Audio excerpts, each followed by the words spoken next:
Secara nasional, penyelenggaraan jasa konstruksi masih menghadapi berbagai permasalahan, antara lain rendahnya mutu konstruksi, terjadinya disharmonisasi antara stakeholder jasa konstruksi, rendahnya daya saing kontraktor, rendahnya tenaga ahli dan tenaga kerja bersertifikat, dan semakin tingginya angka kecelakaan kerja, serta terbatasnya informasi konstruksi.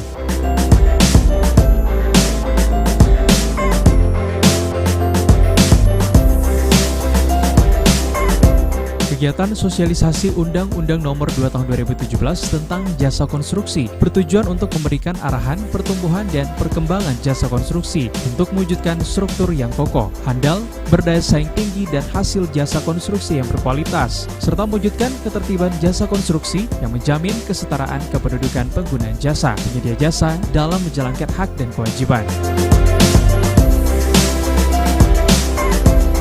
Undang-Undang Jasa Konstruksi Nomor 18 Tahun 99 yang sudah berlaku selama 17 tahun. Mengingat industri konstruksi Indonesia sangat dinamis dan perlu adanya pengaturan dalam sistem pengadaan barang dan jasa serta mutu konstruksi. Latar belakang masih rendahnya pemahaman tentang penyelenggaraan tertib usaha jasa konstruksi yang adil, sehat, dan terbuka melalui pola persaingan yang sehat. Undang-undang ini yang menjamin terciptanya penyelenggaraan tertib usaha jasa konstruksi yang adil dan sehat, terbuka melalui pola persaingan yang sehat. Restrukturisasi perkuatan program penganggaran bidang jasa konstruksi dalam organisasi perangkat daerah. Berdasarkan data sementara, jumlah tenaga kerja sekota Gorontalo yang belum tersertifikasi tahun 2017 kurang lebih 1.529 orang. Data ini bersumber dari pemerintah kelurahan, Dinas Tenaga Kerja, Koperasi dan UKM Kota Gorontalo. Dan juga penyelenggaraan jasa konstruksi diharapkan dapat mewujudkan peningkatan partisipasi masyarakat di bidang jasa konstruksi.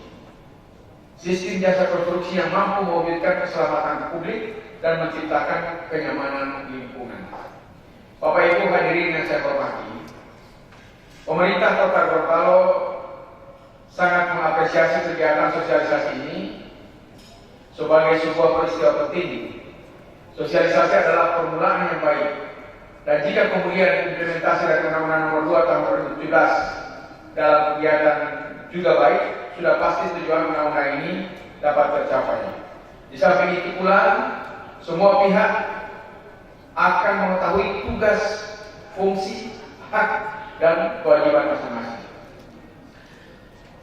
Bapak dan Ibu hadirin yang saya hormati, pada kesempatan yang berbahagia ini, saya berharap kepada peserta sosialisasi, terutama penyelenggara jasa konstruksi, agar benar-benar memahami penyelenggaraan jasa konstruksi mulai dari proses perencanaan sampai dengan serah terima pekerjaan yang tentunya diharapkan akan makin lebih baik dan semakin baik dan berkualitas.